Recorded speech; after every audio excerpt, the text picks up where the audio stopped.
नमस्ते दोस्तों, जय माँ काली, जय माँ भवानी। आज हम दिशाओं के बारे में जानेंगे।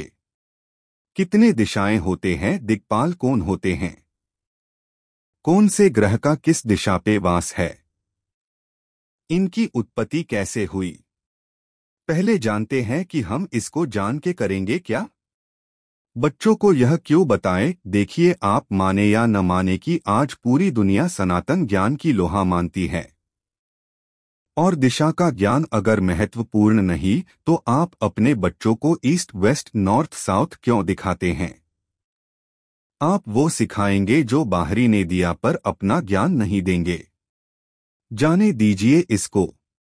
विषय पे आते हैं। दिशाओं का अगर आप संपूर्ण ज्ञान अपने बच्चों को देते हैं तो वो कुछ सीखे या नहीं, पर घर और उस दिशा के देवता को मान के उस जगह को साफ और सुथरा रखेंगे। दूसरा, अपने ज्ञान की गहराई को समझेंगे। दोस्तों, हमारे धर्म के अनुसार दिशाएं 10 होती है।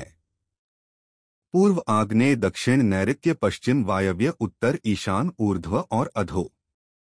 इनकी उत्पत्ति की कथा वराह पुराण में मिलती है। एक बार ब्रह्मा जी सृष्टि के रचना में मगन थे। तभी उनके कान से 10 कन्या की उत्पत्ति हुई, जो 10 दिशा हुई। इनमें से 8 कन्या का विवाह ब्रह्मा जी ने 8 देवों से किया, जो उन दिशाओं के पालक हुए, जिससे उन्हें दिक्पाल कहा जाने लगा। और तब से उस दिशा में उनका वास और पूजन होता है। अब जानते हैं कि किन्ह दिशा का किन देव से विवाह हुआ। पूर्वा जी का इंद्रदेव से, आग्नेय जी का अग्निदेव से, दक्षिणा जी का यम जी से, नैऋति जी का सूर्य देव से, पश्चिमा जी का वरुण जी से, वायवी जी का मरुत जी से, उत्तरा जी का कुबेर जी से और ऐशनी जी का चंद्रदेव से। ऊर्ध्व जी ब्रह्मा लोक में रही, इसलिए इनके देव ब्रह्मा देव हुए। अधस जी शेष जी के पास उनकी भक्ति करने लगी, इसलिए वो उनके देवता हुए। इस तरह 10 दिशाओं के 10 दिक्पाल हुए। अब 10 दिशा महत्व को जानते हैं। 1. ऊर्ध्व दिशा के देवता ब्रह्मा हैं। इस दिशा का सबसे ज्यादा महत्व है। आकाश ही ईश्वर है। जो व्यक्ति ऊर्ध्वमुख होकर प्रार्थना करते हैं, उनकी प्रार्थना में असर होता है। वेदानुसार मांगना है तो ब्रह्मा और ब्रह्मांड से मांगे, किसी और से नहीं। उससे मांगने से सब कुछ मिलता है। वास्तु, घर की छत, छज्जे, उजालदान, खिड़की और बीच का स्थान इस दिशा का प्रतिनिधित्व करते हैं। आकाश तत्व से हमारी आत्मा में शांति मिलती है।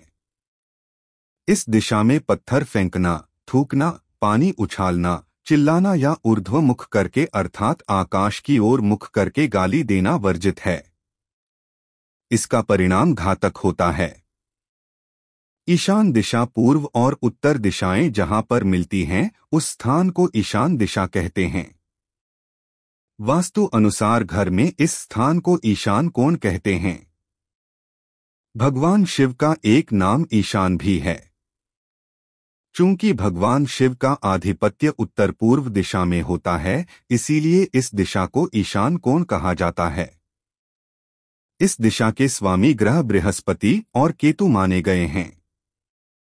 वास्तु अनुसार घर, शहर और शरीर का यह हिस्सा सबसे पवित्र होता है, इसलिए इसे साफ, स्वच्छ और खाली रखा जाना चाहिए।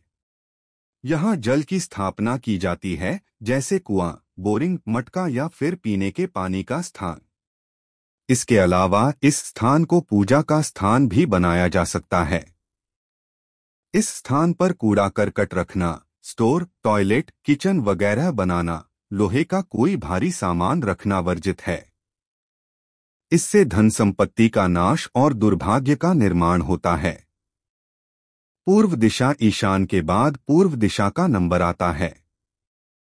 जब सूर्य उत्तरायण होता है तो वह ईशान से ही निकलता है, पूर्व से नहीं। इस दिशा के देवता इंद्र और स्वामी सूर्य हैं। पूर्व दिशा पितृस्थान का द्योतक है। वास्तु, घर की पूर्व दिशा में कुछ खुला स्थान और ढाल होना चाहिए। शहर और घर का संपूर्ण पूर्वी क्षेत्र साफ और स्वच्छ होना चाहिए। घर में खिड़की, उजालदान या दरवाजा रख सकते हैं।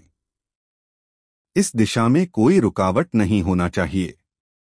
इस स्थान में घर के वरिष्ठजनों का कमरा नहीं होना चाहिए और कोई भारी सामान भी न रखें। यहाँ सीढ़ियां भी न बनवाएं। आग्नेय दिशा दक्षिण और पूर्व के मध्य की दिशा को आग्नेय दिशा कहते हैं। इस दिशा के अधिपति हैं अग्निदेव। शुक्र ग्रह इस दिशा के स्वामी हैं। वास्तु घर में यह दिशा रसोई या अग्नि संबंधी इलेक्ट्रॉनिक उपकरणों आदि के रखने के लिए विशेष स्थान है। आग्नेय कोण का वास्तुसम्मत होना निवासियों के उत्तम स्वास्थ्य के लिए जरूरी है। आग्नेय कोण में शयन कक्ष या पढ़ाई का स्थान नहीं होना चाहिए। इस दिशा में घर का द्वार भी नहीं होना चाहिए। इससे गृहकलह निर्मित होता है और निवासियों का स्वास्थ्य भी खराब रहता है। दक्षिण दिशा के अधिपति देवता हैं भगवान यमराज। दक्षिण दिशा में वास्तु के नियमानुसार निर्माण करने से सुख, संपन्नता और समृद्धि की प्राप्ति होती है। वास्तु के अनुसार दक्षिण दिशा में मुख्य द्वार नहीं होना चाहिए। इस दिशा में घर का भारी सामान रखना चाहिए। इस दिशा में दरवाजा और खिड़की नहीं होना चाहिए। यह स्थान खाली भी नहीं रखा जाना चाहिए। इस दिशा में घर के भारी सामान रखें। शहर के दक्षिण भाग में आपका घर है तो वास्तु के उपाय करें। नैऋत्य दिशा दक्षिण और पश्चिम दिशा के मध्य के स्थान को नैऋत्य कहा गया है। यह दिशा नैऋत्य देव के आधिपत्य में है। इस दिशा के स्वामी राहु और केतु हैं। वास्तु इस दिशा में पृथ्वी तत्व की प्रमुखता है, इसलिए इस स्थान को ऊंचा और भारी रखना चाहिए। नैऋत्य दिशा में द्वार नहीं होना चाहिए। इस दिशा में गड्ढे, बोरिंग, कुएं इत्यादि नहीं होने चाहिए। इस दिशा में क्या होना चाहिए, यह किसी वास्तुशास्त्री से पूछकर तय करें। पश्चिम दिशा के देवता वरुण देवता हैं और शनि ग्रह इस दिशा के स्वामी हैं। यह दिशा प्रसिद्धि, भाग्य और ख्याति की प्रतीक है। इस दिशा में घर का मुख्य द्वार होना चाहिए। वास्तु पश्चिम दिशा में द्वार है तो वास्तु के उपाय करें। द्वार है तो द्वार को अच्छे से सजाकर रखें। द्वार के आसपास की दीवारों पर किसी भी प्रकार की दरारें न आने दें और इसका रंग गहरा रखें। घर के पश्चिम में बाथरूम, टॉयलेट, बेडरूम नहीं होना चाहिए। यह स्थान न ज्यादा खुला और न ज्यादा बंद रख सकते हैं। वायव्य दिशा उत्तर और पश्चिम दिशा के मध्य में वायव्य दिशा का स्थान है। इस दिशा के देव वायुदेव हैं और इस दिशा में वायु तत्व की प्रधानता रहती है। वास्तु यह दिशा पड़ोसियों, मित्रों और संबंधियों से आपके रिश्तों पर प्रभाव डालती है। वास्तु ज्ञान के अनुसार इनसे अच्छे और सदुपयोगी संबंध बनाए जा सकते हैं। इस दिशा में किसी भी प्रकार की रुकावट नहीं होना चाहिए। इस दिशा के स्थान को हल्का बनाए रखें। खिड़की, दरवाजे, घंटी, जल, पेड़ पौधे से इस दिशा को सुंदर बनाएं। उत्तर दिशा के अधिपति हैं रावण के भाई कुबेर। कुबेर को धन का देवता भी कहा जाता है। बुध ग्रह उत्तर दिशा के स्वामी हैं। उत्तर दिशा को मातृस्थान भी कहा गया है।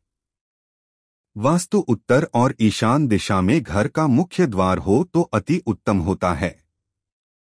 इस दिशा में स्थान खाली रखना या कच्ची भूमि छोड़ना धन और समृद्धि कारक है। इस दिशा में शौचालय, रसोई घर बनवाने, कूड़ा करकट डालने और इस दिशा को गंदा रखने से धन संपत्ति का नाश होकर दुर्भाग्य का निर्माण होता है। अधो दिशा के देवता हैं शेषनाग, जिन्हें अनंत भी कहते हैं। घर के निर्माण के पूर्व धरती की वास्तु शांति की जाती है। अच्छी ऊर्जा वाली धरती का चयन किया जाना चाहिए। घर का तलघर, गुप्त रास्ते, कुआं, हौद आदि इस दिशा का प्रतिनिधित्व करते हैं। वास्तु भूमि के भीतर की मिट्टी पीली हो तो अति उत्तम और भाग्यवर्धक होती है। आपके घर की भूमि साफ स्वच्छ होना चाहिए। जो भूमि पूर्व दिशा और आग्नेय कोण में ऊंची तथा पश्चिम तथा वायव्य कोण में धंसी हुई हो, ऐसी भूमि पर निवास करने वालों के सभी कष्ट दूर होते रहते हैं।